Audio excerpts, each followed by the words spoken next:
오늘 진도는 화성유품 개성 부분인데요.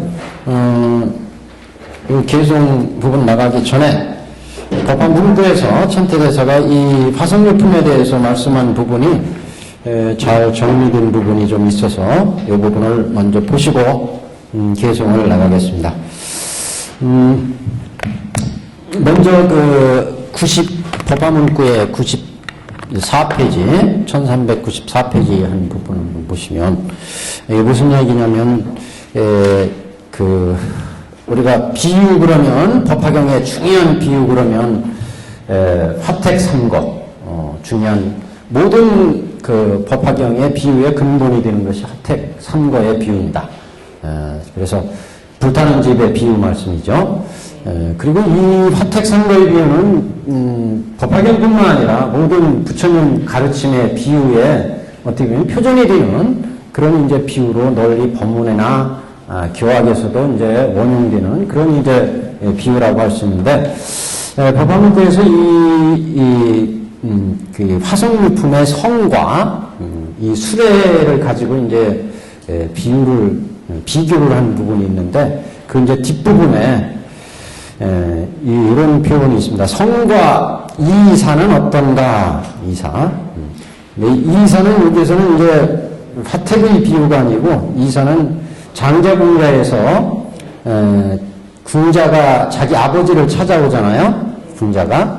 그래서 궁자가 자기 아버지를 찾아오니까 장자가 처음에는 무조건 데려다가 자기 아들을 삼으려고 그랬는데, 궁자가 저와 같은 분이 나의 아버지일 수는 없다. 그래서 도망가려고 그러잖아요. 그래서 붙잡았더니 까무러치고 막 그러죠. 그래서 이번에는 아버지가 두 사람을 시켜가지고 애 가는 대로 놔둬라 이렇게 한 다음에 두 사람을 비밀리 보내가지고 아들한테, 자기 아들한테 이제 두 사람을 비밀리 보내잖아요.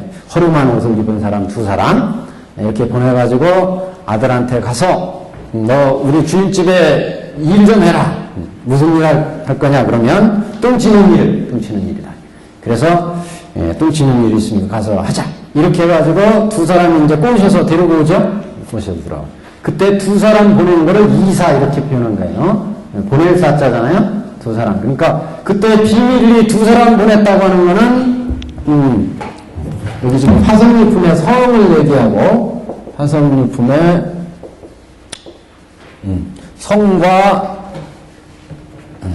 성과 이사를 비교한 겁니다. 성과 이사.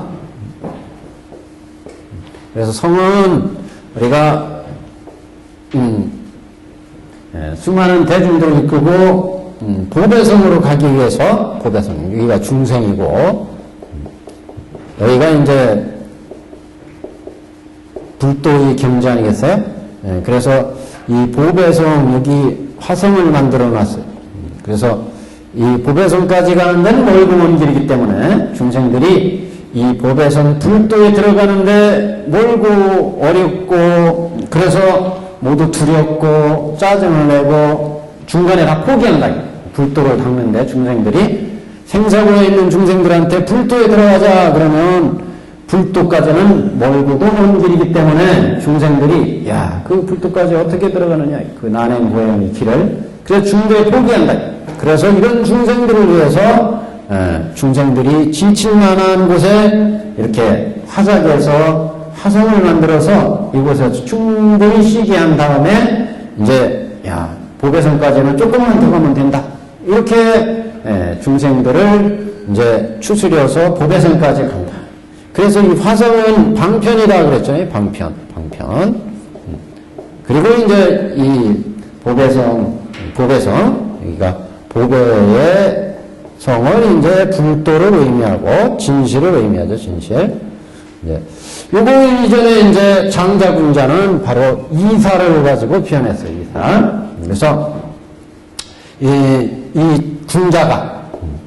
궁자가 장자를 찾아왔을 때 장자는 이제 부처님이고 궁자는 우리 중생이고 그래서 중생들이 불도에 이제 귀의를 해가지고 불도에 들어왔는데 처음부터 장자는 이 중생이 부처의 불성을 가진 앞으로 부처가 될 수 있는 나의 아들이다. 이걸 알았단 말이에요. 저는 내 아들이야. 이렇게 생각을 해가지고 이 중생을 직접 부처가 되게 만들려고 그랬어요. 부처가 되게. 그래서 저는 내 아들이다. 그랬더니 이 중생이 금기가 모자라가지고 저같이 훌륭한 분이 내 아버지일 리는 없다. 우리 중생의 입장에서 볼 때는 이렇게 생사고에 매일 이렇게 생로병사에 헤매고 있는데 어떻게 저같이 위대한 부처가 우리가 될 수 있을 거냐. 그래가지고 중생들이 포기한다. 내가 어떻게 저렇게 위대한 부처가 될 수 있 아예. 그래서 이런 중생들을 위해서 장자는 여기 똑같은 거예요. 장자는 성문과 연가 두 사람을 보내가지고 우리 주인집에 똥 치는 일이 있으니까 가서 똥 치는 일 하자. 그래가지고 이 아이를 들여다가 똥 치는 일부터 바꿔는 일 해가지고 나중에 모든 재산과 재물, 장자의 모든 권리와 모든 자기가 가지고 있는 재물과 이런 권한을 다 아들한테 물려줍니다. 그래서 아들이 장자가 되는 거죠. 군자가 장자가 됐어요. 그게 이제 이 방편이 필요했다는 거잖아요. 이 방편. 근데 그 방편으로 지금 성문과 연각을 보냈어요. 성문승, 연각승과 마찬가지죠. 그래서 두 사람을 보내가지고 아이를 훈육시키는 거죠. 그래서 똥 치는 일은 바로 성문승이고 12연 기법을 가르치는 것은 이제 연각승이고 그래서 비밀이 두 사람을 보내가지고 너 주인집에 똥 치는 일 하자. 이거 성문승을 가르치는 거예요. 똥 치는 일. 또 이제 연각승. 그래서 허름하게 생긴 두 사람을 보냈다. 이런 표현이 나오는데 이 성과 이 이사가 어떻게 갖고 다느냐? 이걸 비교하는 거예요. 이거를요. 천태대사가. 이거 똑같은 방편의 얘기인데 이게 이제 어떤 차이가 있느냐? 이걸 이제 한번 구분해 봅니다. 그래서 성과 이사는 어떠냐? 대답. 산은 능히 지시하니 산은 능히 지시한다는 시킬 사자잖아요. 그래서 성문승, 연각승은 똥치는 일부터 가르치는 일을 막 시켜요. 산은 능히 지시하니 가르침이 도리를 나타내는 것과 같고, 그러니까 성문승, 연각승이기 때문에 이건 가르침이잖아요. 산은. 그래서 가르침이 도리를, 진리를 나타내는 것과 같고, 산은 성은 괴로움을 치기 위한 시설이다. 이 성은 생로병사의 괴로움을 치기 위한 거다. 사실 내용은 같은 얘기예요. 논리적으로 이게 따져보는 얘기지.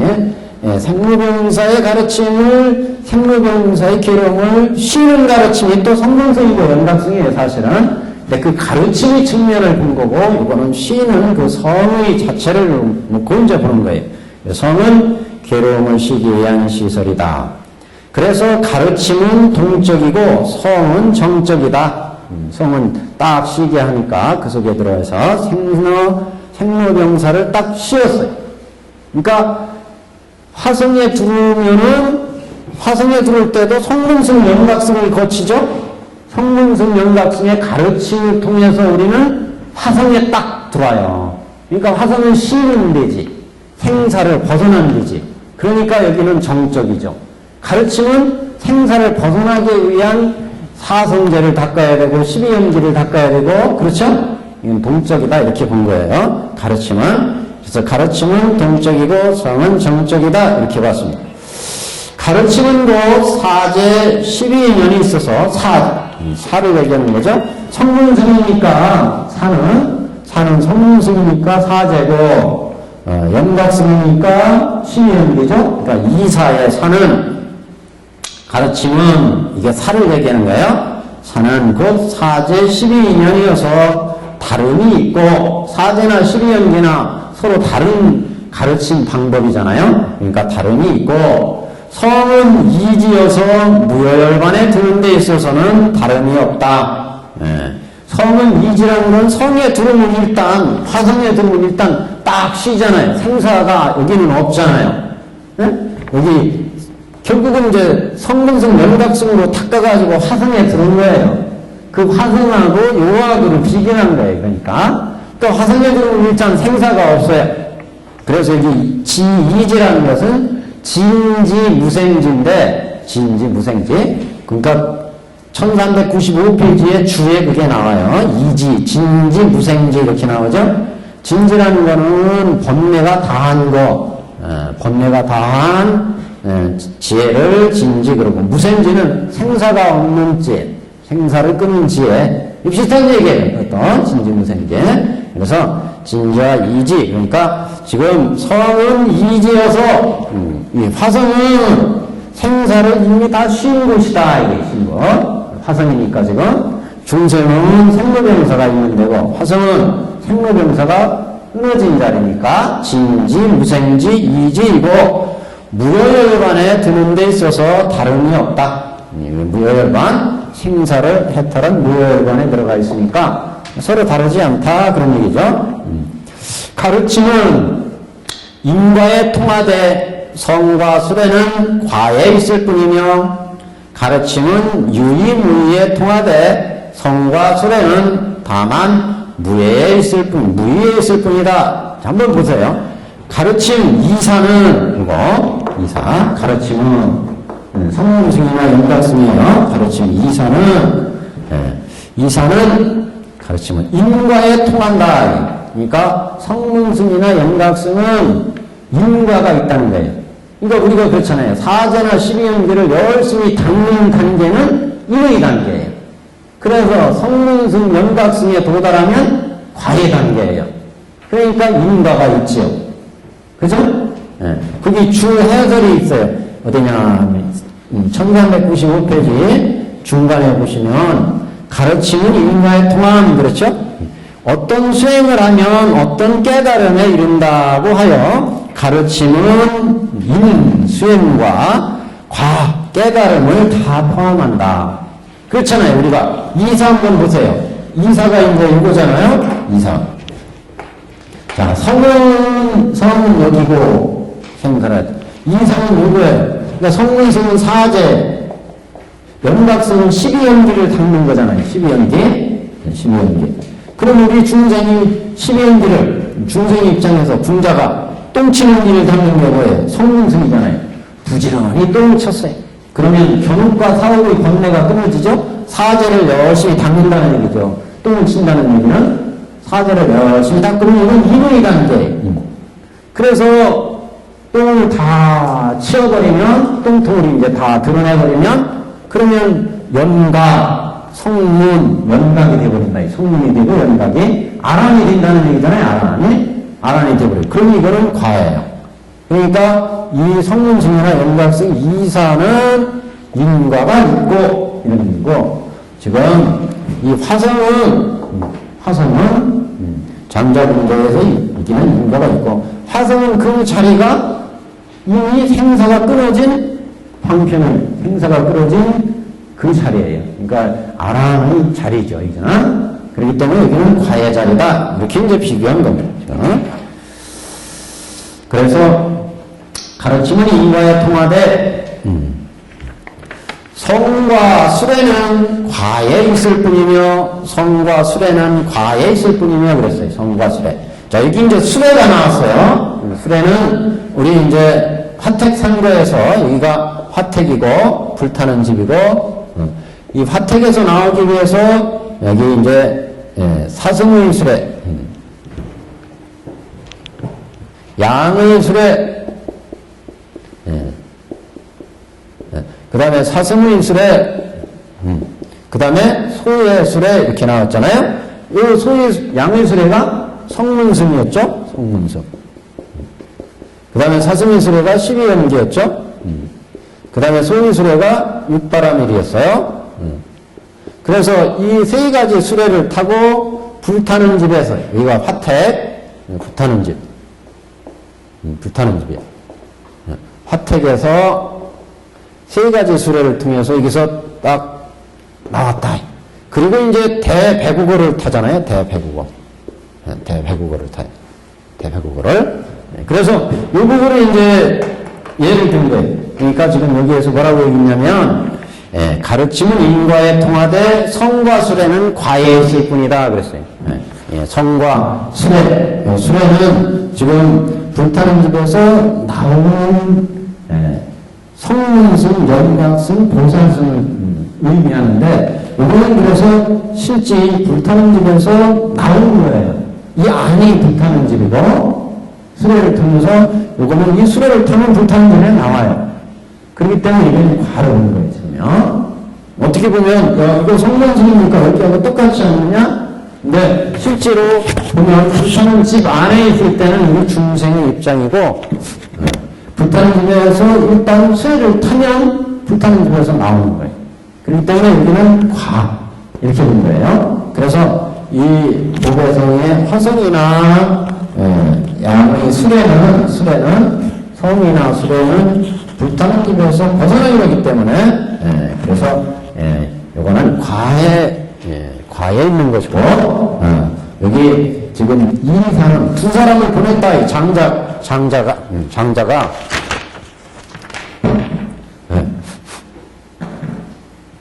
장자가 두 사람을 보내가지고 장자군자에 비유해서 이건 비유의 차이예요. 비유에서 장자군자가 뜻하는 것은 가르침을 통해서 단계로 해서 불도로 들어가는 이 과정을 중요하게 가르치는 것이고, 그래서 삼장교, 통교, 장교, 삼장교, 그 다음에 이제 방등교, 반야경, 그 다음에 법화열반, 이렇게 중생들한테 가르침을 주어서 나가는 이런 입장이기 때문에 인과가 있다. 이렇게 본 거고, 여기는 일단 그 과정을 거쳐서 하나의 성에 도달한 거, 수레를 탄 거, 이렇게 봤어요. 그래서 요거 차이가 조금 여기 헷갈리실지 모르겠어요. 자. 근데 요거 같은 경우는 양의 수레, 이렇게 해서 일단 수레를 타니까 불타는 나왔다 한 건데, 사실 성금승 그러면 깨달았다가는 수행의 내용, 인과도 같이 있다. 이렇게 봐도 이게 크게 뭐 다르지 않은데 지금 문구에서는 이렇게 봤어요. 자, 그 다음에 가르침은 유의무의에 통하되 성과 수레는 다만 무의에 있을 뿐이다. 가르침은 유의무의에 있다는 얘기는 우리가 중생의 상태는 뭐예요? 유의 상태죠. 아라한의 상태는 무의 상태예요. 그러니까 인과가 있으니까 여기에는 화성이나 여기 연각성, 성문승, 우리가 지금 사제를 닦으면 중자가 똥 치는 일을 하잖아요. 지금 유의 상태예요. 그래서 똥을 다 치고 나면 견옥과 사옥이 다 끊어진 거니까 그러면 무의죠. 그러니까 유의와 무의가 다 있어요. 똥 치는 일을 지금 하니까. 특히 그래서 똥 치는 일을 하는 중자는 지금 똥통을 들고 일을 하니까 이건 중생의 상태잖아요. 그래서 똥을 다 치고 나면 이런 견옥과 사옥이 다 끊어지니까 아라한에 들어가요. 그러면 무의가 되는 거죠. 그러니까 유의와 무의가 다 있어요.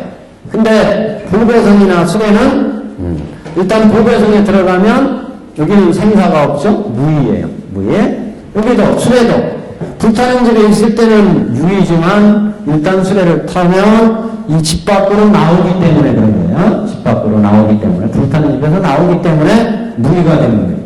그래서 여기는 무의만 있다 이렇게 본 겁니다. 자, 그 다음처럼 권지에서는 수레를 무라고 여기니 명교를 가지고 시설한 까닭이며 실지에서는 수레를 유라고 여기니 문자를 떠나 해탈할 사람이 없는 까닭이다. 이건 굉장히 좀 어려운 얘기인데, 권지라는 얘기는 방편의 지라는 얘기입니다. 방편의 지에서 볼 때, 실지는 진실의 지에서 볼 때 이런 얘기예요. 방편의 지에서 볼 때 수레는 무라고 여기니 방편의 지에서 볼 때 수레는 없는 거다. 수레는 방편의지에서 지금 불타는 집에 있을 때 이 불타는 집에서 나오는 이 수레라는 실제로는 없는 거였잖아요. 없는 데 있다고 했죠. 이제 이 지혜 입장에서 볼 때는 1395페이지 중간에 한번 보세요.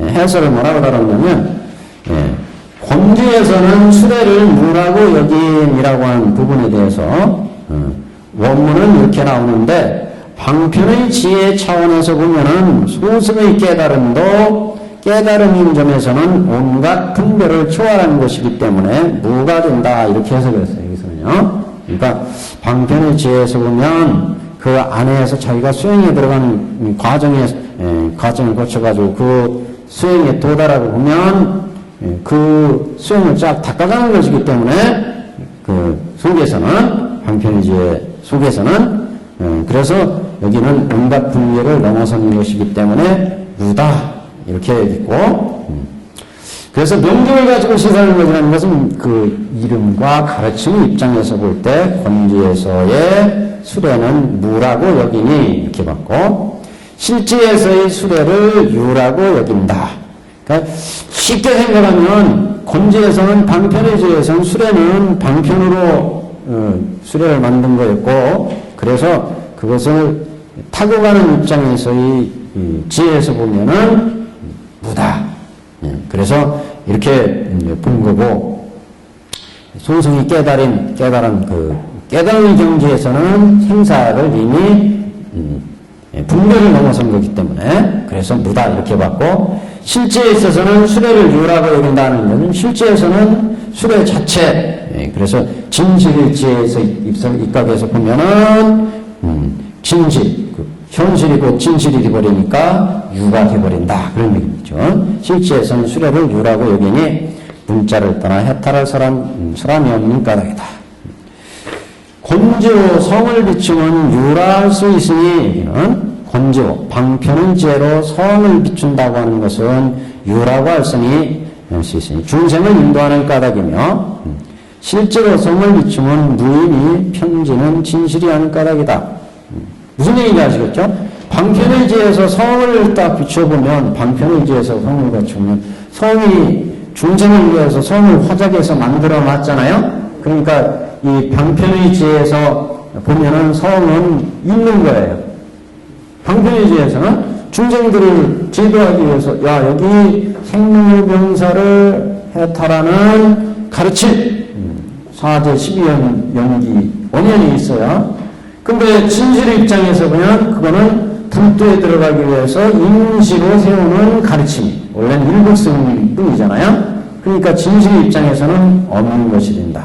실제로는 성을 비추면 무다. 편지는 진실이 아니기 때문이다. 4제나 12연계는 불도에 들어가기 위해서 생사를 벗어나기 위한 방법이지 원래는 일극성이 근본 취지였다. 이런 쪽에서 편지는 진실이 아니기 때문이다. 그렇죠? 권지로 수레를 비추면 세시들이 사면에 어울리는 까닭이며, 자, 이게 지금 무슨 얘기면, 권지로 방편의지에서 보면 성문승, 명각승, 보살승 이렇게 세 가지 인연이 있어요. 그래서 세 가지 사면에 어울리는 까닭이며, 실제로 수레를 비추면 하나가 된다. 이건 다 일불승에 들어가기 위해서 세수를 나눠서 설한 거다. 그래서 다 일승에 이제 지향된다. 그래서 실제로 수레를 비추면 하나가 되니 일승에 지향되는 까닭이다.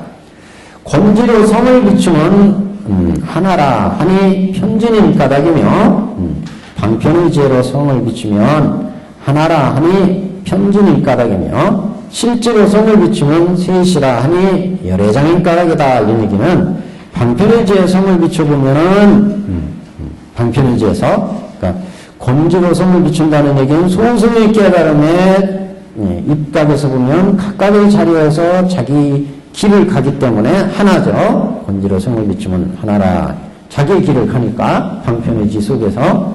근데 실제로 성을 비추면 실제로 보면 세 길이란 말이죠. 세 길인데 그게 다 열애장, 불도에 들어오기 위한 길이다.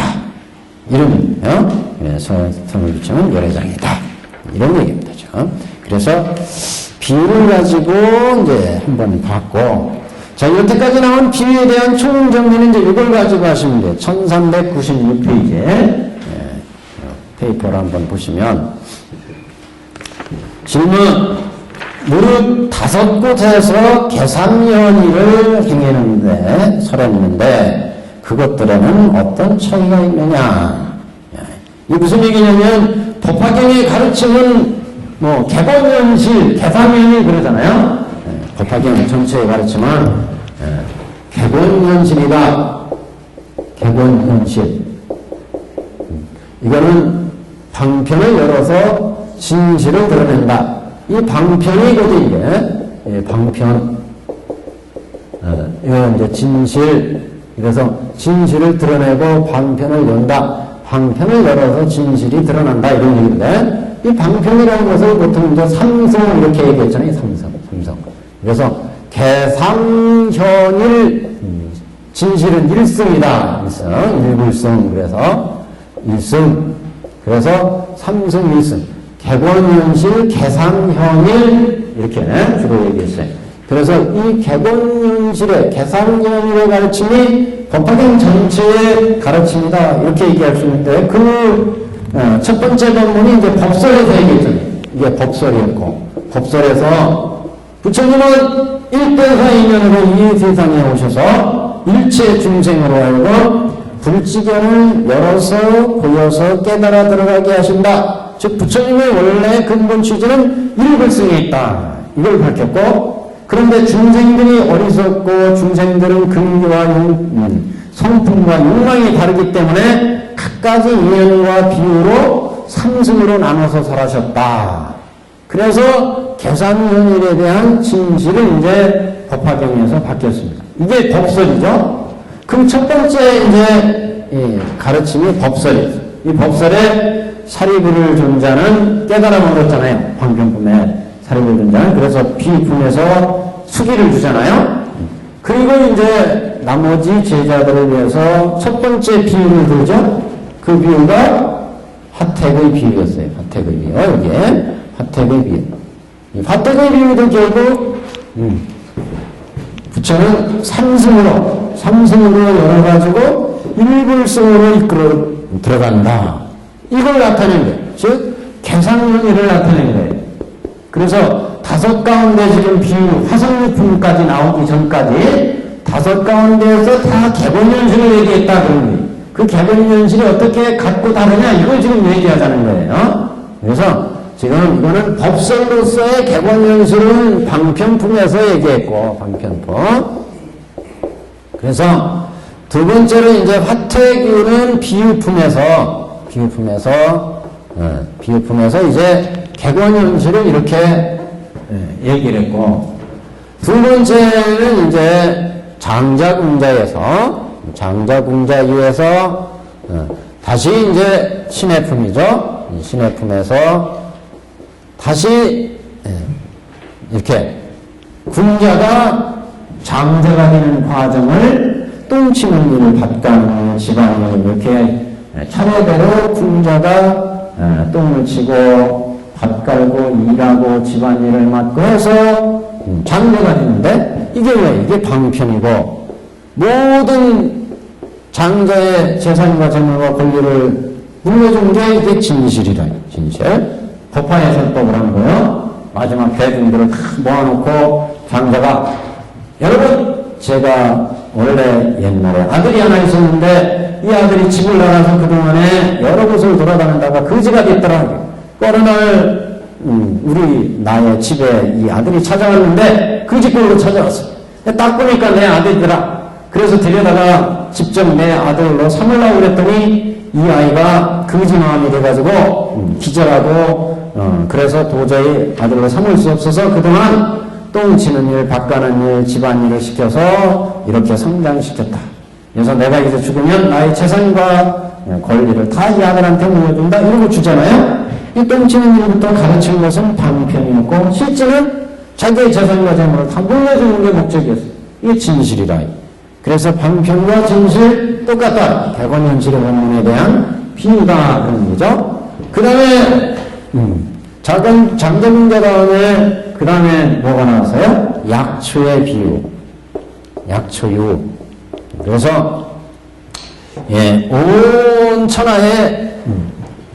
천하에 여기 작은 나무, 작은 약초, 큰 약초, 중약초, 소수, 대수가 있는데, 이게 소초, 중초, 대초, 소수, 대수, 이렇게, 예, 천하에 온갖 초목이 이렇게 있는데, 이 초목들은, 예, 한 구름, 한 구름, 한 땅에서, 일지에서 다 나는 것들이죠.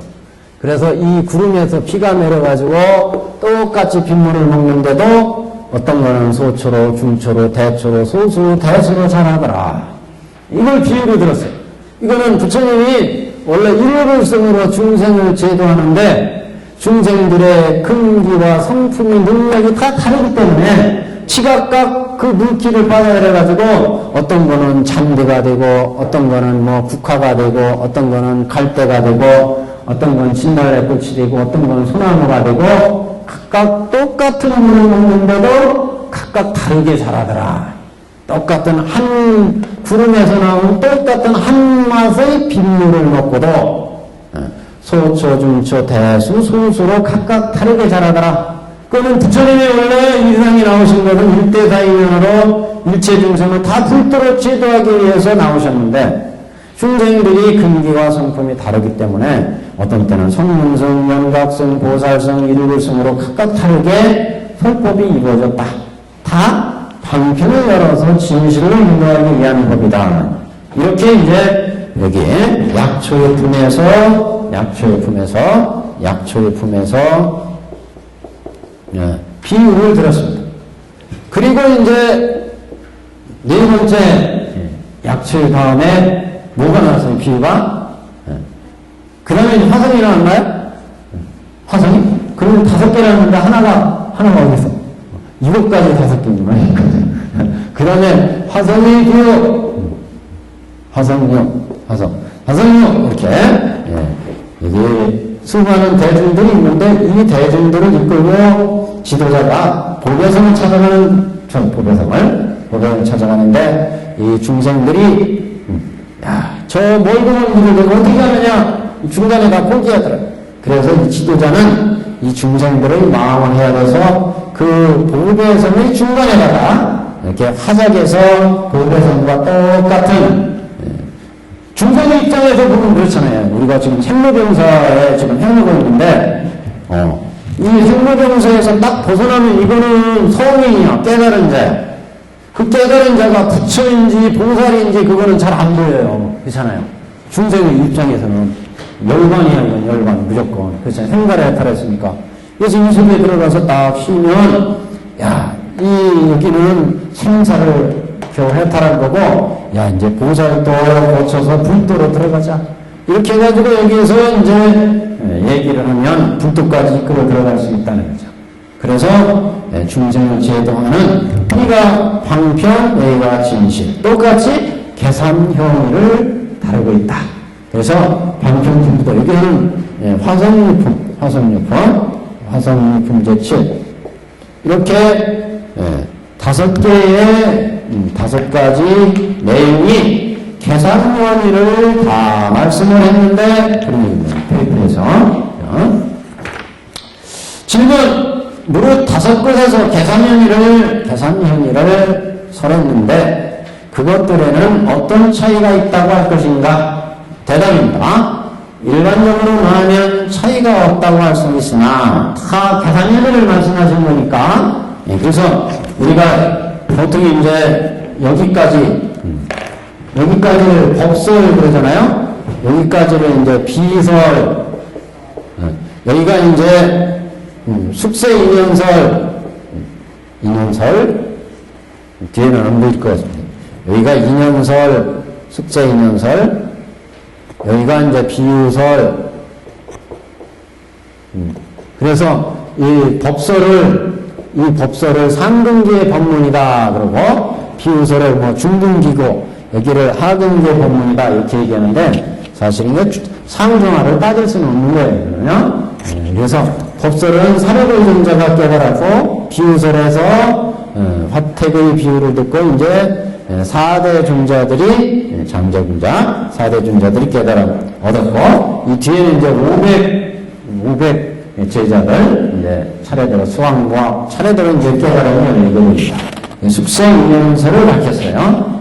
법설에 이해 못한 사람으로서 이게 비유설을 얘기했고, 그래서 이렇게 비유가 나오는데 다 결국은 계사면일 방편을 열어서 진실을 인도하는 법화경의 법문과 다르지 않죠. 근데 이런 내용이 어떤 그 스님이랑 차이가 있느냐, 이거를 이제 천태대사가 물음을 통해서 얘기를 합니다. 일반적으로는 차이가 없다고 하지만 굳이 특수한 점을 논하면 차이점이 있다고 해야 된다. 자, 방편품은, 방편품에서 법설을 얘기한 거예요. 방편품은 가르침에 입각해서 계사면일을 행했으니 가르침에다가 동그라미 쳐놓고 교를 일으켰어요. 교. 여기는 교일의 측면, 교일의 측면입니다. 교회. 가르침 측면에서 교회. 그래서 삼승으로서 1승으로 부처님이 중생을 제도한다. 이거를 이제 교의 측면에서 말씀을 하신 것이고, 경문에 이르되 여러께서는 다만 일불승교로 중생을 위해 법을 설하시니 이승교도 없고 삼승교도 없느니라. 이렇게 말씀하셨다. 그래서 방편품에서 설하신 법문은 교, 그러니까 이게 직접 이제 비유를 쓰지 않고 직접 말씀한 거, 이건 이제 이승교, 삼승교에 대한 문제였다. 그래서 삼승의 가르침을 열어서 일불승으로 제도하는 부처님의 교학의 측면이었다. 두 번째, 비유포의 화태교에서는 수행에 입각해서 계상론의를 설했으니, 거기다 밑줄 쫙 쳐놓으시고, 수행이니까 이거는 행. 그래서 화태교는 행의 입장, 행위의 입장입니다. 행위의 입장. 그러니까 행을 통해서 일불승을 열었다. 그러니까 행을 통해서.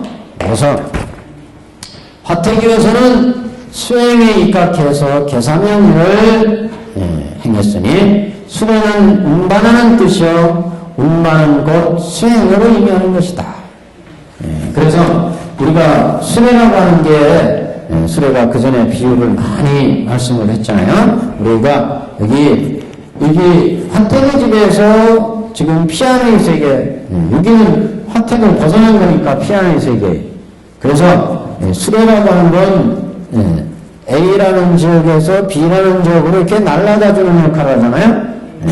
이게 이제 지금 행이라고 보는 거예요. 행이라고. 가르침을 통해서 지금 사제하면 8정도의 행을 닦아, 정견정사에 닦아가면, 그러면 이 중생의 세계에서 아란으로 딱 날아다준다. 또는 여기 중생에서 보살로, 중생에서 성문으로 날아다준다. 그래서 이 화택은 행의 입장이다. 가르침을 통해서 우리가 수행을 해나가면, 그러면 행사를 벗어나게 된다. 즉 행을 통해서 일불승을 나타냈다, 이런 얘기입니다. 지금 행을 통해서 굉장히 중요한 얘기인데, 방편품은 교를 통해서 일불승의 진실을 드러낸 것이었고, 그 다음에 화택의 비유는 수레를 이제 가지고 얘기를 했는데, 이거는 수행을 통해서 우리가 어떤 수행을 닦아가느냐, 12연기, 4대, 6바람의 수행을 통해서 일불승의 모든 수행을, 그러니까 일불승을 위해서 열어놓은 것이었다.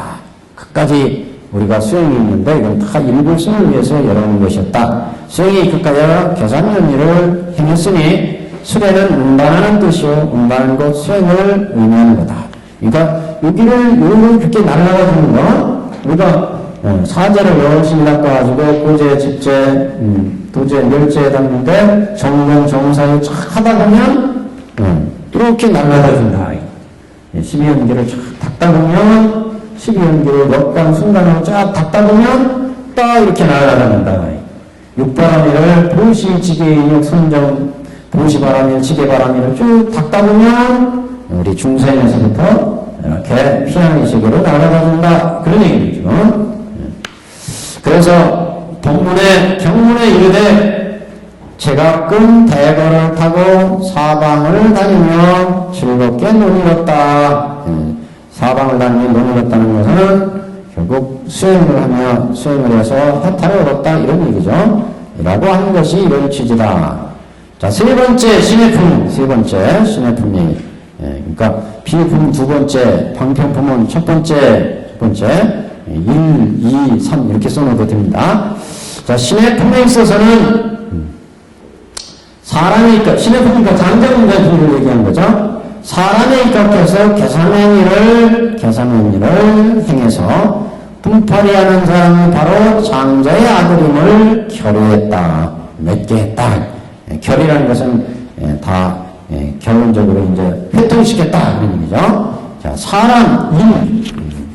그래서 인을, 여기, 장자, 분자는 이건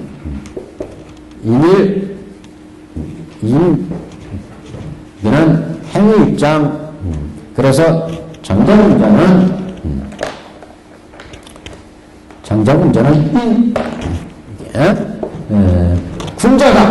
군자가 장자의 원래 아들이잖아요. 그래서 이 군자가 장자의 아들인데 이 군자, 그러니까 이건 중생 사람, 그 중생인 사람이 이제 똥치는 일을 하고 밥가는 일을 하고 쭉, 그러니까 장교, 그 다음에 방등교, 반야교, 그 다음에 법화교 여러 가지고 법화를 통해서 결국 이제 그 중생이 곧 부처인 걸 드러낸 거죠. 원래 똥치는 일을 시작할 때는 중생이었어요. 군자가 중생이었잖아요. 그래서 아함의 가르침, 그 다음에 통교의 가르침, 방등교 가르침이죠. 방등교. 그 다음에 반야의 가르침, 그 다음에 법화. 이렇게 중생의 입장. 그래서 우리 중생이 처음에 열심히 선행을 닦고, 그 다음에 사제 12연계를 닦고, 공도리를 닦고, 봉사활동을 닦고, 이렇게 나가면 중생의 입장에서는 탕진치를 하잖아요. 그게 이제 성근이 생겨가지고 천인의 입금이 이루어지고, 그 다음에 반야 공도를 깨치면 이제 해안이 생기고, 그 다음에 열심히 수행하면 봉사활동을 닦으면 법안이 생기고, 그 다음에 딱 부처가 되면 중생 즉 부처가 되버려. 그러니까 우리 중생이 나중에 봤더니 다 일불승의 불도에 들어가는 불성을 가진 중생이었더라. 다 부처더라. 그쵸? 인일이 그런 거라는 것은 부처님이 인도하시는 수많은 사람들이 있는데 그 사람들은 다 부처가 될 수 있는 일불승의 사람들로 다 불도로 부처님은 인도하신다. 성문승, 연각승, 보살승, 인천승 다 일불승으로 인도하기 위해서 성문인을 열었고 연각인을 열었고 보살인을 열었다. 그래서 똥치는 일하는 이런 사람은 똥치는 일하는 사람은 뭐였어요? 성문 연각인이에요. 그죠? 그 다음에 반야나 갖가지 보살등을 닦는 것은 이제 보살인. 그 다음에 이제 법화를 열면 이제 중생즉 부처. 이렇게 드러나는 거죠. 그 장자군자는 사람을 통해서, 인을 통해서 일불 쓰는 것을 밝혔다. 그런 얘기죠. 신의 품에서 사람의 입각해서 계산면을 행해서 분팔이 하는 사람이 바로 장자의 아들임을 맺었다. 그래서 이제 처음에 분팔이 하러 왔을 때 중자는 중생이었잖아요. 완전히 거지였어요. 그래서 거지의 입장에서 보니까 저 같은 장자, 저분이 부처잖아요. 중생이고 부처일 리는 없다고 생각했어요. 그렇잖아요? 거지 입장에서는 이게 중생이 부처일 리는 없다. 장자일 리는 없다. 그래서 장자가 너는 내 아들이라. 부처 입장에서는 저 아들이 내 아들이에요. 부처 입장에서는 모든 중생들이 다 내 특성을 가진 내 아들이에요. 다 부처가 될 수 있는 내 아들이다. 그런데 중생 입장에서 보면 나는 이 거지인데 저 같은 부처가 될 수 없다 생각한다. 그래서 부처는 똥치는 일 시킨 거예요. 그 견옥과 사옥을 제거했더니 선근이 생기더라. 이 선근. 착한 마음이 생기니까 조금 이제 마음이 조금 이제 트여서 생사는 이제 해탈하지 못했지만 선근이 생기고 그 다음에 똥치는 일, 밭가는 다음에 그 다음에 이제 밭가는 일, 집안일을 자꾸 시킨다. 그러니까 이제 공돌이를 일으키니까 생사를 딱 해탈하고 보니까 저분이 내 아버지일 수도 있겠구나. 이런 마음이 생긴다. 대승에 대한 믿음이 생겨. 신상체신 그랬잖아요. 불성에 대한 믿음이 생겨. 나도 아버지 없는데 저분이 내 아버지일 수도 있겠다. 이렇게 믿음이 생겨. 그래서 이제 집안일을 다 맡겨. 너 한번 이 아버지가 하는 이 일을 모두 맡아서 네가 한번 해봐라. 딱 해보니까 지도 능력이 있어. 야, 내 아버지가 할 수 있는 일 다 할 수 있구나. 나도 저 아버지와 같은 사람이 될 수 있겠구나. 그래가지고 반야시가 이제 바로 그런 얘기. 공돌이를 다 맡겨서 네가 한번 다 부처님의 뜻을 해석해봐라. 공으로 해석하면 다 통해버려. 그래 이제 법화에 와서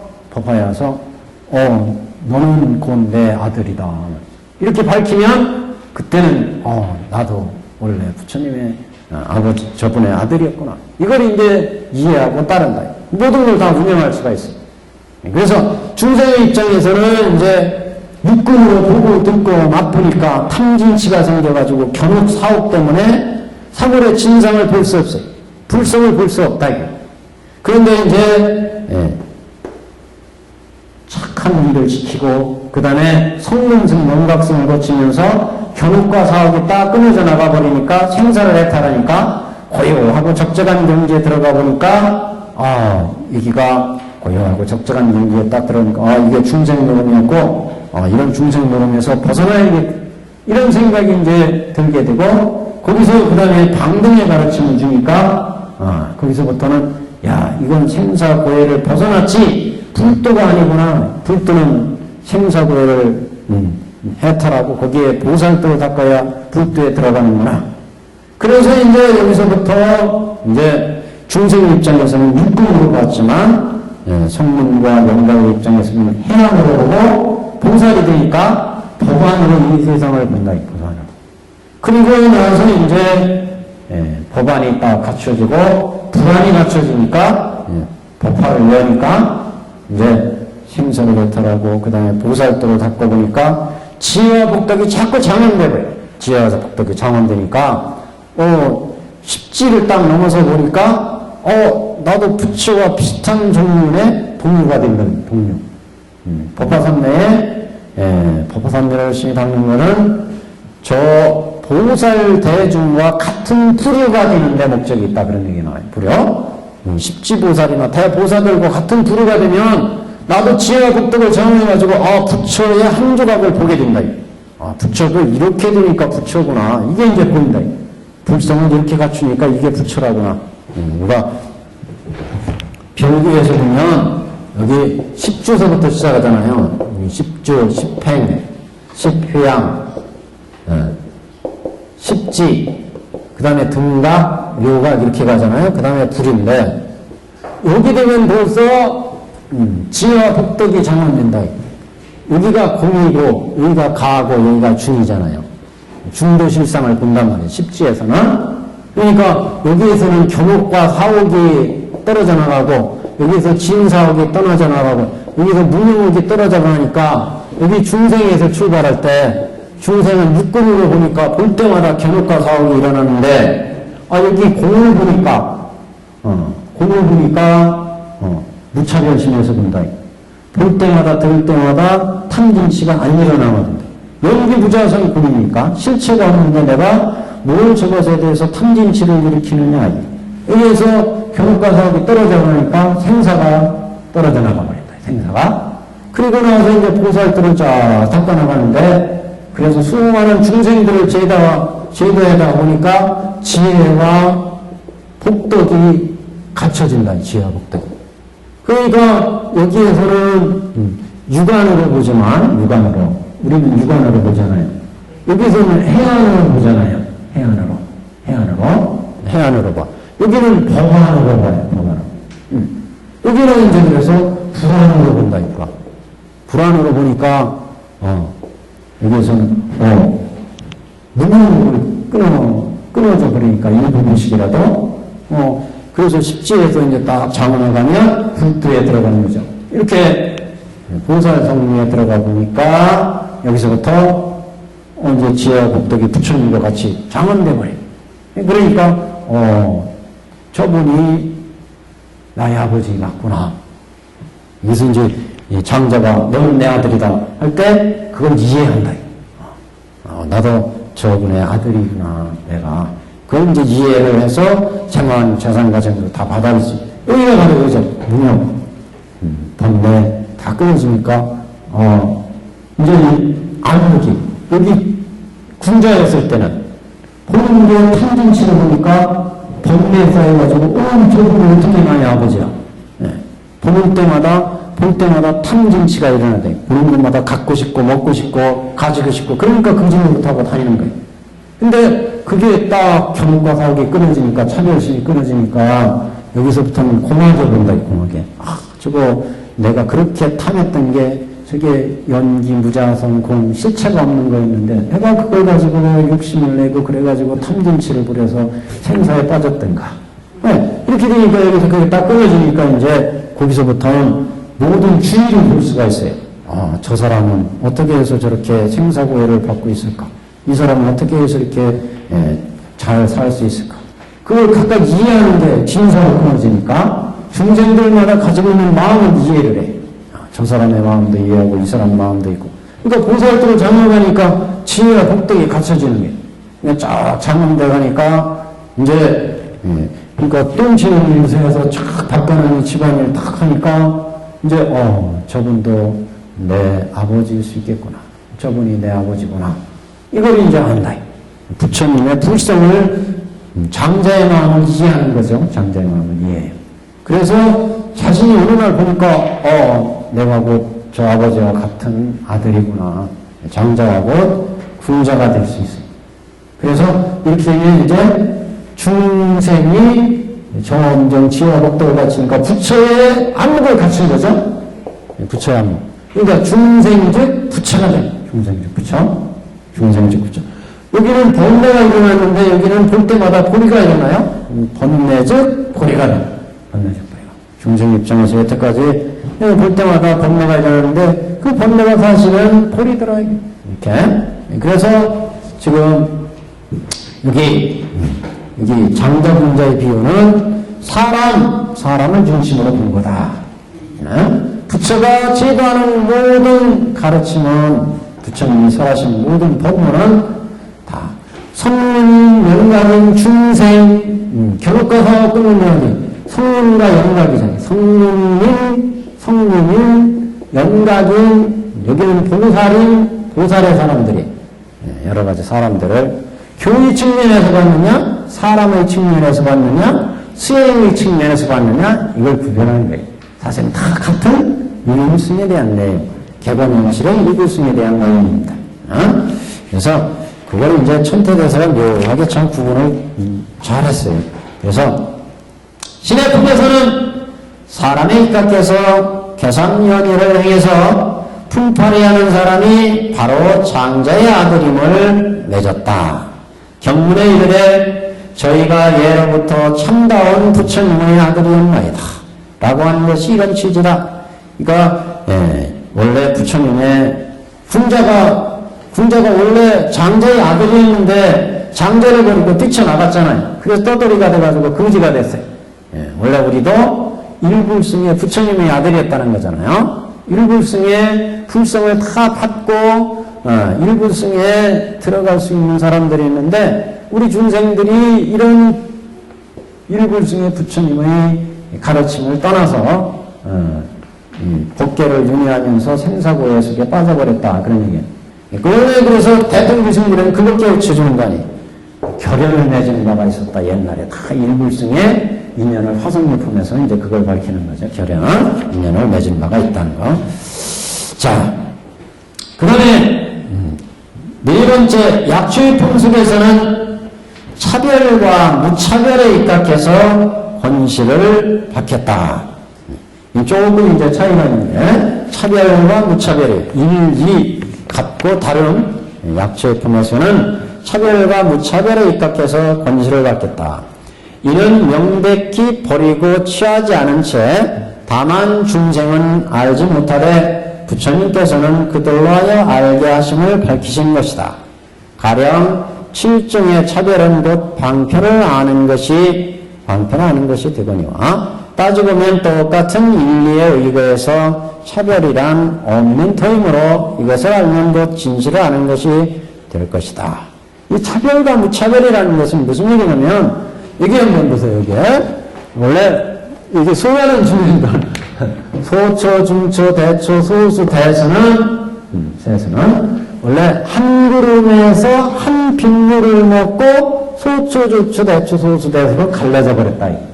원래는 무차별인데 한 땅에서 난 초목들이 차별이 없어요.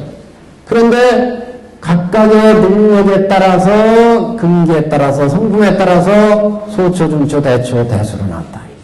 똑같은 한 빗물의 차별이 없는데 소초가 먹고 중초가 먹고 대초가 먹고 소수, 대수의 물이 되어버리더라. 똑같은 한 방울의 빗물인데 누가 먹었느냐에 따라서 이렇게 차별이 되더라. 이거는 소수니까 잔디가 먹은 물이 되고 이거는 갈대가 먹은 물이 되고 이건 뭐 국화가 먹은 물이 되고 이거는 진달래가 먹은 물이 되고 이거는 소나무가 먹은 물이 되고 각각 똑같은 한 방울의 물을 먹었는데 독사는 독을 만들고 사슴은 사냥을 만들고 소는 우유를 만들고 똑같은 물인데 이건 각각의 근기의 차별이더라. 그래서 차별과 무차별에 입각해서 권실을 밝혔다. 그래서 원래 무차별의 일불승인데 중생의 차이에 따라서 삼승이 칠광편이 있게 됐다. 칠광편. 그래서 거기에 보시면 뭐라고 나왔더라 거기에 어디 있어? 7종이라는 것은 칠광편을 얘기합니다. 그래서 이 차별과 무차별에 입각해서 권실을 밝혔다. 이는 명백히 버리고 취하지 않은 채 다만 중생은 알지 못하되 부처님께서는 그들로 하여 알게 하심을 밝히신 것이다. 중생은 알지 못하는데 중생 알지 못한데 부처님이 곧 방편을 통해서 방편을 그렇지만 다 똑같은 하나의 이치에서 나온 거다. 그래서 여기 어디요? 차별과 무차별 한번 보시면 주에 차별은 삼초 이목 따위는 차별이고 한 땅에서 한 구름에서 나온 모든 빗물이다. 이렇게 볼 때 이제 무차별의 비유다. 그래서 그걸 얘기한 거고 7중의 차별이라는 것은 이제 천, 인성, 천성, 성문성, 연각성, 삼장보살, 통계보살, 별계보살, 이거, 칠방편, 이렇게 보통 얘기하는, 방편 얘기할 때, 보통 우리가 삼성 그랬잖아요? 여기 방편 그럴 때 삼성 그랬는데, 이 방편을 그럴 때 이제 삼성할 때는 성문성, 연각성, 보살성, 이렇게 얘기했죠? 근데, 여기, 이렇게 할 때 삼성이고, 여기에 이제 이전에 인승이 있고, 천승이 있어요. 인성은 우리 뭐였어요? 10억, 5억 10악재를 주면 3악도에 떨어지고 인간이나 천에 날려면 이제 5개 10선을 갖다 드린다 그랬잖아요. 5개 10선. 그래서 5개 10선. 그리고 성문은 4제 12연기 이렇게 나오잖아요. 6도 이렇게 나오잖아요. 그래서 보살에 이제 장교보살, 통교보살, 별교보살, 원교보살 이렇게 있잖아요. 원교보살은 부처님과 같은 처지니까 이거는 이제 진실이다. 이렇게 본 거고, 여기까지는 다 방편이다. 방편. 그래서, 방편품에서 개본윤실 삼성을 밝혔지만, 여기 인천성도 결국 산성을 밝히고 나니까 다 방편이었다. 왜? 삼합도에 떨어지는 중생을 제도하기 위해서 방편으로 인성과 청성을 열었기 때문에 이것도 부처님이 방편으로 진실을 밝히기 위해서 연구했다. 이렇게 이제 얘기가 되죠. 그래서 삼성이고 보통 이제 그래서 이렇게 하면 5승 그러잖아요. 인승, 천승, 성문, 연각, 보살 그러면 5승. 이렇게 하면 이제 7방편. 인승, 천승, 성문, 연각, 보살에서 장교, 통교, 별교. 이렇게 하면 이제 여기에 하나, 둘, 셋, 넷, 다섯, 여섯, 일곱 해서 7강편 이렇게 이제 따지는 거죠. 원래는 삼승인데 성문승, 연각승, 보살승인데 보살승에서 장교보살, 통교보살, 별교보살로 나누니까 이렇게 나누니까 이제 이렇게 하면 5승 인승, 천승, 성인승, 연각승, 보살승 이렇게 하면 5승이고 이건 7강편 그러면 이거 방편이라고 할 때 원교를 진실로 보고 원교 이하, 별교, 통교, 장교, 성인승, 연각승, 인천승의 가르침을 다 방편으로 보니까 7강편 이렇게 얘기해요. 7강편. 그래서 부처님이 지금 이름 일지, 한 땅에서 나오는 모든 초목들, 한 구름에서 나오는 모든 핏물을 먹고 자란 초목들, 이 한 구름이나 한 방울의 물이나 또는 한 구름이나 한 땅은 원교의 진실과 같고, 나머지 이제 소초, 중초, 대초, 소수, 대소는 바로 이 7강편이다. 그러니 7강편. 이거 지금. 그래서 차별과 무차별의 입장에서, 차별과 무차별의 입장에서 약초의품을 얘기하는 것이다. 차별과 무차별의 입장에서 원래 차별이 없지만 한 방울의 물, 한 땅에서 나는 초목들로 물론 차별이 없지만 각각의 능력에 따라서 소초, 중초, 대초, 소수, 대수는 각각 차별 있게 자란다. 그거는 원래 부처님이 일불승으로 중생을 제도하려고 그랬지만 중생들의 능력과 성품과 근기가 다르기 때문에 삼승과 오승과 신광편이 있게 된 것이다. 이걸 이제 얘기하는 거죠. 그래서 이같이 차별과 무차별에 입각해서 본실을 밝혔다.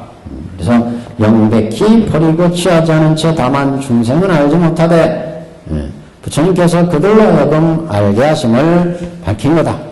7종의 차별은 곧 방편을 아는 것이 되거니와 따지고 보면 똑같은 하나의 진리에 의거해서 차별이란 없는 터임으로 이것을 알면 곧 진실을 아는 것이 된다.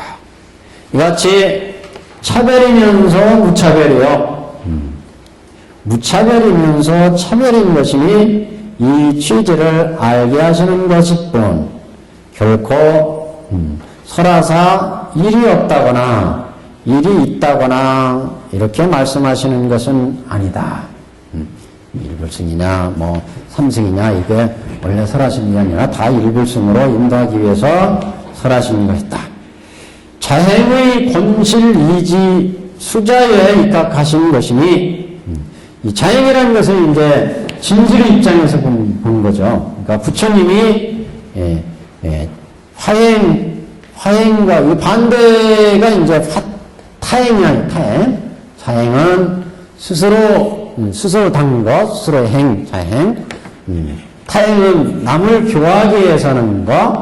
그러니까 스스로 행하는 행은 다 불도에 들어가기 위한 자행이 본실이지 수자에 입각한, 수자에는 것은 스스로의 뜻에 의해서 설한 것. 그러니까 수타인은 중생이 사정을 살펴서 가르침을 설한 것. 수자에는 당신이 하고 싶은 진실을 다 드러낸 것. 수타인은 이 사람은 능력이 요것밖에 안 되니까 여기에 맞춰서 법을 설해야 돼. 수자에는 그런 걸 다 이제 통틀어서 내가 하고 싶은 진실을 밝힌 것. 그건 일불승이다. 일불승.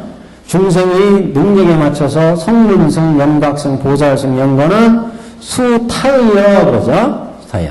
그래서 자행의 권실이지 수자에 입각해 어떤 차별이 없다고 하는 것은 하나의 진리라고 하는 것은 수자에 입각해서 자행의 권실이지에서 말씀하신 것이다. 그런 얘기죠.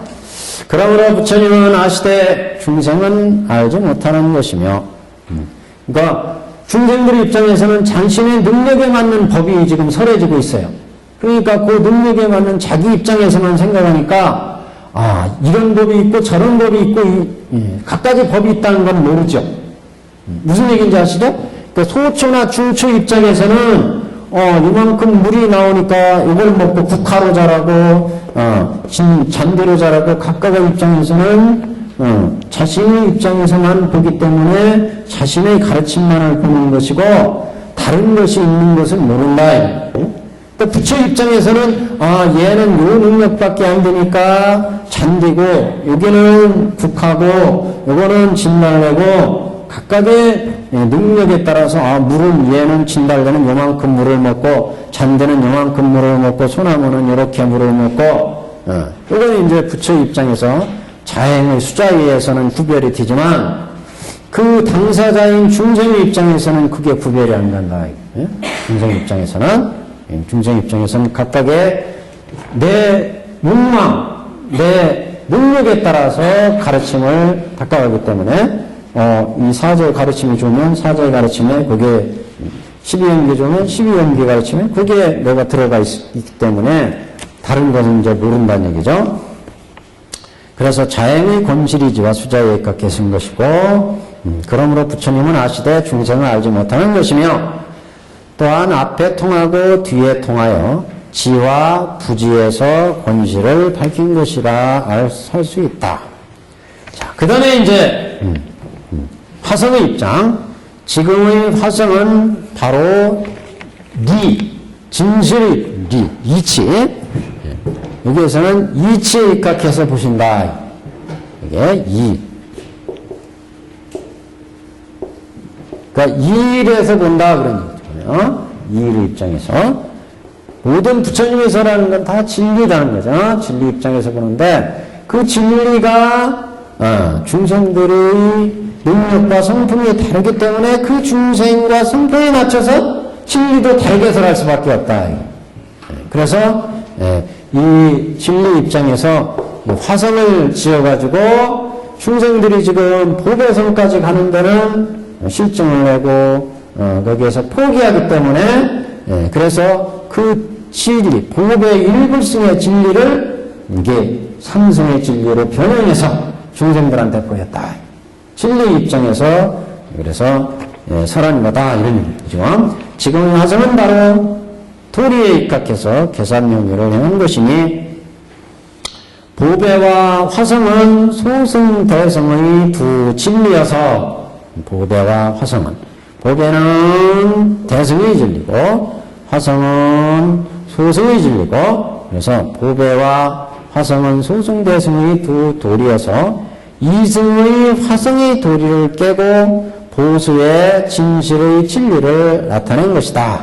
그래서 보배성에 갈 때 화성에 들어가서 여기 보배성과 똑같이 화성을 잘 만들어가지고 여기 보배성이 있으니까 여기서 조금만 가면 보배성이다. 그래가지고 여기에서 푹 쉬고 나니까 이 성은 참말로 보배성이 아니고 이건 내가 화제된 거고 원래 보배성은 조금만 더 가면 여기에 보배성이 있다. 그래서 이제 화성을 타파하고 보배성으로 이끌어 들어가죠. 그걸 얘기한 거예요 지금. 그래서 화성은 바로 도리에 입각해서 계산면진을 설한 거로 이승의 화성의 도리를 깨고 보수의 진실의 진리를 나타낸 거다. 그래서 성문 연각들한테 생사 고요를 외웠으니까 고요하고 적적하니까 여기서 딱 생사를 쉬고 생사의 고를 쉬고 나서 야 이거는 부처가 불도에 들어가기 위해서 부처가 피계하기 위해서 부처는 이성에 나왔는데 이거는 성문이나 영각은 부처가 되기 위해서 방편을 연구했고 부처는 모든 중생이 다 불도에 들어가는 게 목표다. 그러니까 불도에 들어가기 위해서는 보살도를 닦아야 된다. 그래서 보배의 이제 성을 소개해주면 여기에 이제 나갈 수가 있다는 거죠. 그래서 이승의 화성의 도리를 깨고 보수의 진리를 드러낸 거다. 아래의 500의 영예가 구슬을 들어서 비유를 삼는 거. 여기까지 5개네, 그러면. 5개에서 계산을. 보배, 비유로는 500제자 수기품에, 이제, 구슬을 들어서 비유를 서는 거는 이제, 그 보배, 비유를 든 거, 계명주 비유가 있죠? 수치한 사람은 이제 500제자 수기품, 계명주. 500제자 수기품. 500제자 이제 우리가 앞으로 나갈 텐데, 거기에 보면 무슨 얘기가 나오냐면, 친구가 하나 있었어요, 친구가. 이 친구가, 금지가 돼가지고, 친구를 찾아와요. 이 친구는, 아주 부자인 친구예요. 부자인 친구가 있었는데, 거지 친구가 하루는 찾아오죠. 그래서, 이 거지 친구한테 이 부자 친구가, 술을 먹이고, 이제, 음식을 푸짐하게 차려서 이렇게 주고, 그래서 이 친구를 잘 이제 대우를 해주는데, 이 부자 친구가 갑자기 일이 생겨요. 관가 일이 생겨. 그래가지고, 거지 친구한테, 보배구슬을 품 안에다가 딱 내어주고, 그리고 이제 길을 떠나잖아요. 그래서 길을 떠나서 보배를 내어주고 갔는데, 이 거지 친구는 품속에 보배가 있는 줄도 모르고, 여전히 이곳저곳 돌아다니며 거지 노릇하고 살아가요. 그 어느 날, 다시 두 친구가 만났어요. 만나서, 너 왜 여태까지 거지 노릇하고 다니냐. 품속에 보배구슬을 내놨는데. 그래가지고, 그때서 이제 이 거지 친구가 품속에 있는 보배구슬을 찾아서 이제 부자가 되는 그런 얘기가 이제 바로 계명주 얘기예요. 계명주는 그러니까 품속에 있는 보배구슬은 일불성을 의미하는 거고, 거지 친구는 지금 이제 아직 방편인 거죠. 방편. 생사고에 헤매고 있어요. 아직. 그래서 계명주는 일불성을 의미합니다. 그래서 요 계명주의 비유 500제자품에 나오는 500의 영예가 구슬을 들어 비유를 삼은 것은 그래서 500제자 수기품의 이야기를 본문을 딱 설하니까 500제자한테 이제 수기를 주잖아요. 500제자들이 깨달음을 얻어가지고 부처님의 이 본문을 듣고 야 우리 중생들한테는 다 이 친구가 보배구슬을 품 안에 넣어준 것처럼 그 친구가 이제 부자 친구가 부처님이고 거지는 우리 중생이란 우리 중생들한테 다 부처가 될 수 있는 일불심이 있는데 우리는 그걸 모르고 지금 이곳저곳 돌아다니는 생사고에 헤매고 있구나. 이걸 이제 비유로 설명해 준 거니까 이 본문을 듣고 이제 또 깨달음을 얻게 된다. 그런 얘기죠. 그래서 500의 영예, 500의 제자들이 깨달음을 얻은 것은 구슬을 들은 비유, 계명주의 비유를 듣고 그것을 삼은 것도 역시 도리에 입각한 계산회리다. 이것도 진리에 입각한 이의의 입장에서 비유를 든 거였다.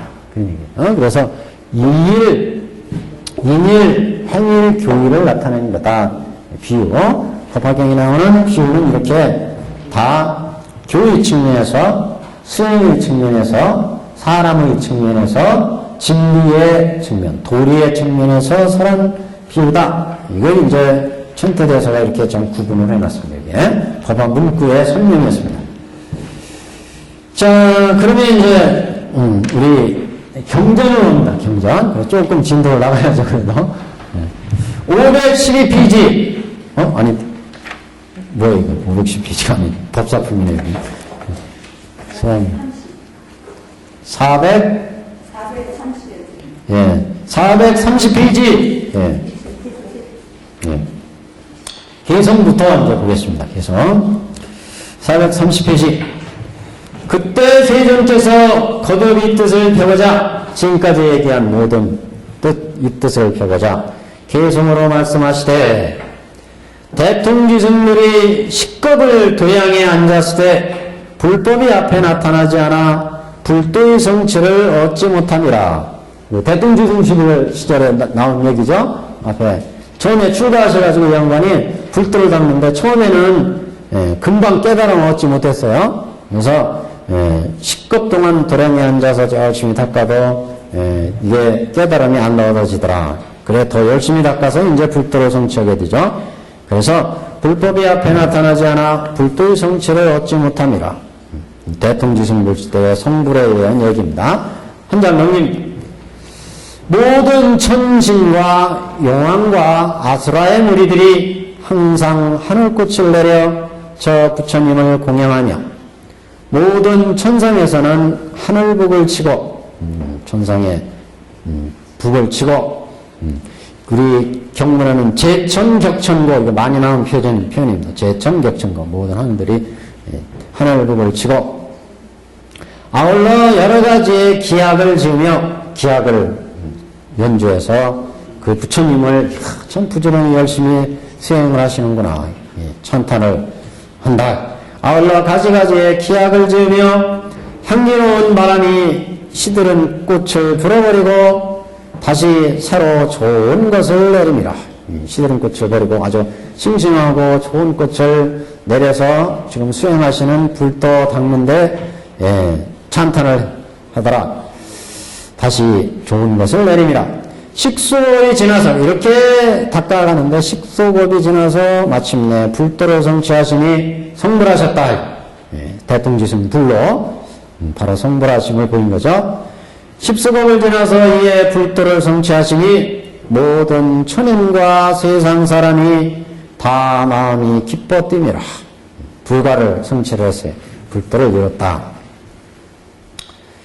그러면 이제 이렇게 불도를 이룬 이 대통지승들을 전륜성왕과 이제 천인들이 이제 차례대로 동서남북 상하에서 찾아오죠. 그 과정입니다. 저 부처님의 16왕자들은 다 그 권속 1000만억이 위에서 함께 부처님 처소에 나아가 부처님 발에 투면으로 예배하고 법문 전하시기를 청하되 그래서 16왕자들이 여기 스토리가 좀 생략돼 있어요. 16왕자들이 부처님 자기 아버님이 출가하셔가지고 도를 닦아서 불도를 이뤘다는 얘기를 듣고 다 이제 따라서 출가를 하는 거죠. 그래서 자기 권속들을 데리고 나와요. 근데 여기 얼마나 권속이 1000만억이래요. 1000만억. 조금 뻥이 쓴가요 이거?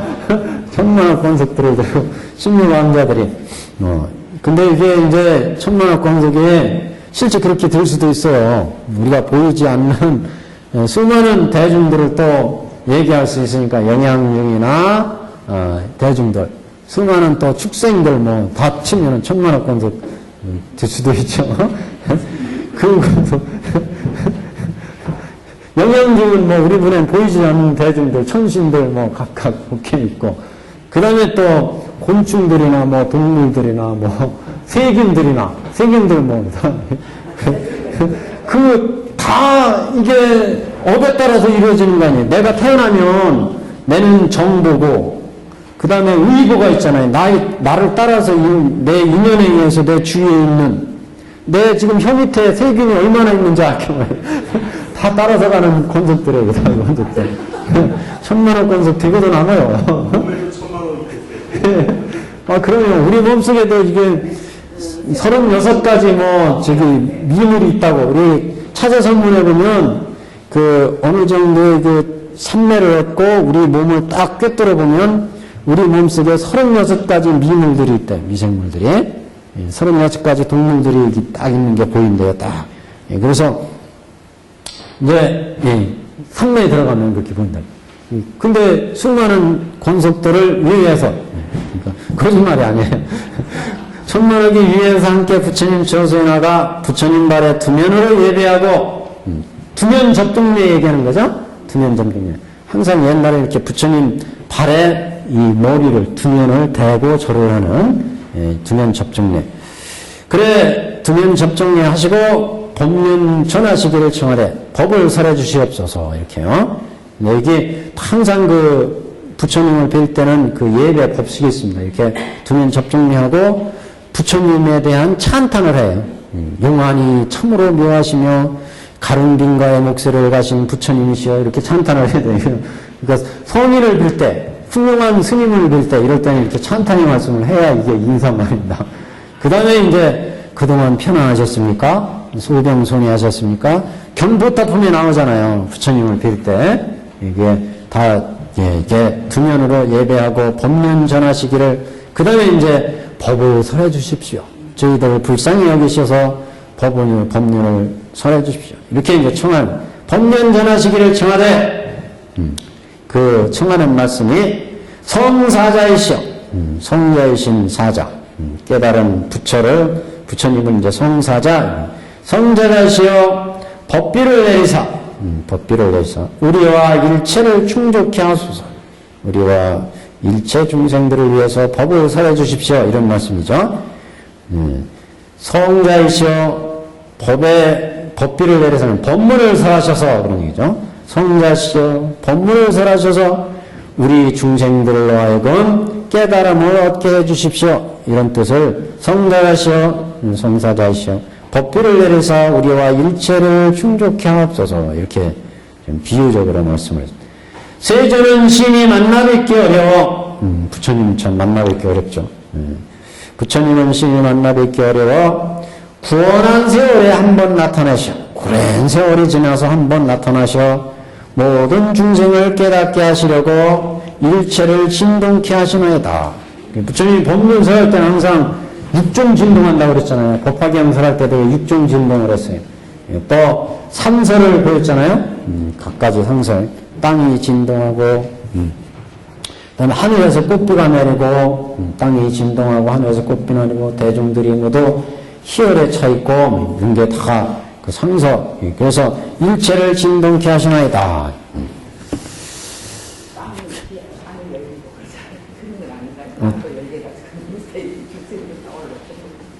그거는 이제 저쪽에 지연보살 나올 때이고요. 근데 이때 땅이 진동한다 그러니까 뭐 지진 뭐 이렇게 그러면 그 안정관이냐 이렇게 생각하시면 땅이 이렇게 진동하는 정도의 차이겠죠. 정대. 자, 동방세계. 이게 이제 동방서부터 시작해서 동서남북 사유상하, 동서남북의 사유상하의 모든 방향에서 이제 범천들이, 전륜성왕들이 이제, 부처님이 지금 성불 했구나, 동방에서. 그래가지고 이제 이쪽으로 다 이제 오게 되죠.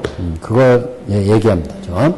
동방 모든 세계 500만억 국토 범천 궁전에 광명에 비치되, 예로부터 일찍이 어떤 나라, 지금 동쪽에서 부처님이 성불하셔가지고 이쪽에 세계가 이렇게 빛이 나더라, 광명이. 모든 범천이 이 상서를 보고 부처님 저수에 찾아와서, 이제 동서남북에서, 우리 저 장애에서는 동서남북에서 쫙 이제 오는 얘기가 다 나왔어요. 모든 범천이 이 상서를 보고 부처님 저수에 찾아와서 꽃을 흩어 공양하고 아울러 궁전을 받들어 올리며 부처님께 법문 설하실 것을 청하고 계승으로 찬탄하니라. 우리 세상에서도 지금 부처님이 딱 저기 출연하셔가지고 성불한 부처님이 지금 딱 있다 그러면 어떡하시겠어요?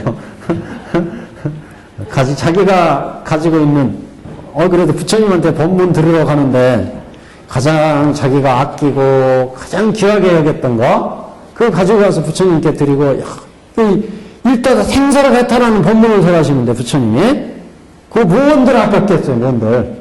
그러니까 범천들도 아직 생사를 해탈하지 못했잖아요. 범천들도 십선을 닦아가지고 지극한 선은 닦았지만 생사는 해탈하지 못했어요. 또 생사를 해탈한 부처님이 지금 동방에서 딱 해탈하셔가지고 빛이 쫙 나고 있어요. 그걸 본 범천들이 자기들이 가지고 있는 가장 비싼 거 좋은 거 다 싸가지고 하는 거죠. 가서 그 법문 들으려고. 그러니까 이게 우리 세상에서도 딱 지금 부처님이 나오셨다면 나도 제일 먼저 가장 아끼는 거 싸가지고 쫓아갈 것 같아요. 그렇지 않겠어요? 좀 그렇게 비유를 해야 좀 리얼한 비유가 될지 모르겠습니다. 하여튼 그래서 이 범천왕들이 모든 궁전을 받들어 올리며 부처님께 법문설하실 것을 청하고 계성으로 찬탄합니다. 부처님께서는 때가 이르지 않음을 아시고 청을 받으시고 묵묵히 앉아 계심이라. 그래서 자기 아드님들이 16왕자들이 청할 때까지 이제 기다려요. 양반들이. 범천들이 차례로 와가지고 법을 설해 주십시오. 이렇게 하지만 그래 처음 설하는 게 삼전12형의 법이잖아요. 이제 방편을 설하시는 법문이. 그래서 묵묵히 앉아 계심이라. 삼방사요와 상하도 또한 이와 같이 꽃을 흩으며 궁전을 받들어 올리고 부처님께 법문 설하실 것을 청합니다. 삼방사유라는 건 우리 동쪽은 제외하고 삼방과 사유 각각 감방인 상하, 그래서 시방에서 다 왔다 그러면 실제로는 구방 이렇게 모든 곳에서 다 왔다. 지금 동쪽에 부처님이 이렇게 계시니까 나머지 방향에서 구방에서 실제는 이제 다 온 거죠. 시방 중에 삼방사유와 상하도 또한 이와 같이 꽃을 흩으며 궁전을 받들어 올리고 부처님께 법문 전하실 것을 청하되 세조는 심히 만나뵙기 어렵나이다. 원컨대 본래의 그 자비로 널리 감로의 문을 여사 위없는 법문을 전하시옵소서. 한량없는 지혜의 세존께서 저 여러 사람의 청을 받으시고 이들을 위하여 여러가지 법문 사제와 12인연을 설하시되 요게 이제 3전 12항 그랬어요. 3전 12항 3전 12항의 법을 설해서 중생을 제도했다. 사제와 12인연 그 다음에 육바라밀 이렇게 사제 3번 굴리시고 시전, 건전, 증전 이렇게 그랬죠. 그 다음에 12연기 순관, 역관 이렇게 굴리고 육바라밀 한 번 굴리고 이렇게 3전 12항 우리 인셈을 막았죠. 그래서 이 3전 12항은 결국 뭐예요? 성문승, 연각승, 고살승이잖아요. 중생들한테 근기에 맞춰서 성문승, 연각승, 고살승을 설해가지고 생사고해를 여의도록 중생들을 제도하는 거죠. 그래서 이제 이렇게 해서 중생들을 근기를 쫙 성숙시킨 다음에 나중에 또 16왕자들이 법을 설해 주십시오. 두 번째 또 청하죠? 그때 법화경을 설했어요.